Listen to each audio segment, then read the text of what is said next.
It is now a lovely garden, kept by the Franciscan fathers, and dominated by ancient olive trees, said to be the descendants of the very trees that were upon the Mount of Olives when Jesus prayed here.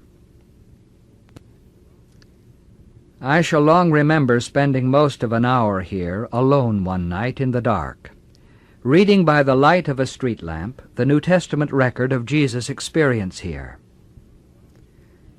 From the Garden of Gethsemane he was taken back into the city to face his trial. Undoubtedly Jesus knew the ancient city of Jerusalem well. He had walked its narrow streets.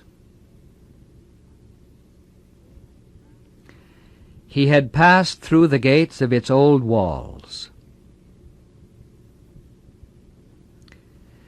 He undoubtedly knew what is now a famous wall. We call it the Wailing Wall. Then it was part of the western fortification of the Temple Mount. It is sacred to the Jews. Its lower part is thought by some to have stones from Solomon's historic temple. We know that it contained stones from the time of Herod's temple, for here at the base of the wall are great stones, with markings around their border, which are peculiar to masonry from buildings constructed by Herod's architects. This was here when Jesus worshipped in the temple during his last week. It was in this city that he was tried before Pilate in the fortress Antonia, and here he carried his cross over the city streets. We were in Jerusalem on a Friday afternoon when the Roman Catholics walk the Via Dolorosa, the Way of Sorrows, and do the Stations of the Cross, spots marking important happenings on the way to Calvary. We saw them begin this reenactment of the Way of the Cross by kneeling in prayer. We followed along with the crowd behind the procession through the narrow, twisted streets until we came to the Church of the Holy Sepulchre. The Church of the Holy Sepulchre is supposed to mark the location of both Calvary and the tomb of Jesus.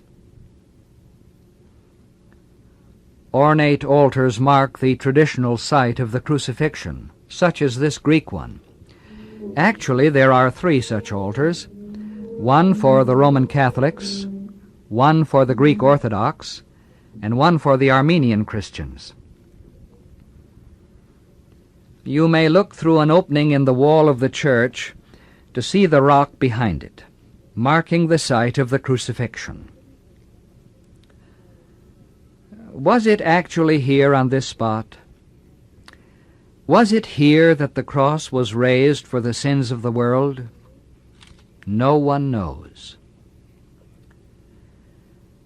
Within the church there is a stone slab, according to tradition the place where Jesus' body was anointed and prepared for burial.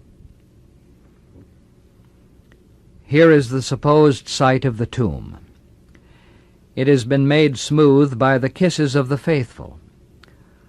Although the site lays claim to very old tradition, many people find it difficult to be impressed or moved by it. But one may find quite a different experience at another place, which lays claim also to being the site of Calvary and the tomb. This is Gordon's Calvary and the Garden Tomb. It was popularized by the English general Chinese Gordon. It is an inspiring experience to go there early in the morning and read John's story of the crucifixion and the resurrection. Here in this quiet spot you may take communion in obedience to Jesus' command in remembrance of him. In the hush of the garden you may find afresh the presence of his Spirit. In the words of the Gospel, "So they took Jesus, and he went out bearing his cross to the place called the Place of a Skull, which is called in Hebrew Golgotha. There they crucified him." If you look closely, you will see the features of a skull in the rock formation of the hillside.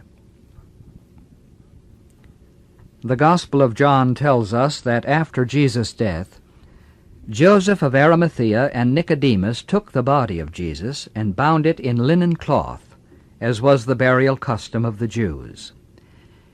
And in the place where he was crucified, there was a garden. And in the garden there was a tomb, where no one had ever been laid.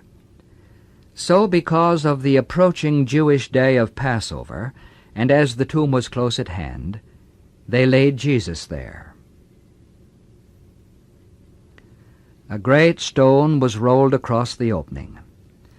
Such a round stone may be seen today in the Tomb of the Kings, which is very close to the garden tomb. This is a cemetery dating back to the 1st century after Christ. Now, on the first day of the week, Mary Magdalene came to the tomb early while it was dark, and saw that the stone had been taken away from the tomb. And she stood outside the tomb and wept. Turning around, she saw Jesus, but she did not know that it was he. He said to her, "Woman, why are you weeping? Whom do you seek?" Thinking that he was the gardener, she said to him, "Sir, if you have carried him away, tell me where you have laid him, and I will take him away." Jesus said to her, "Mary." And she turned, and in glad recognition she said to him in Hebrew, "Rabboni," which means teacher. And then she hurried to the disciples to bear her joyous witness, "I have seen the Lord." It was Easter, and Mary's experience is the heritage of all Christians. This has been the purpose of our attempt to see the life of Jesus against the background of the land in which that life was lived. May we be able to say with a little more certainty, "I have seen the Lord."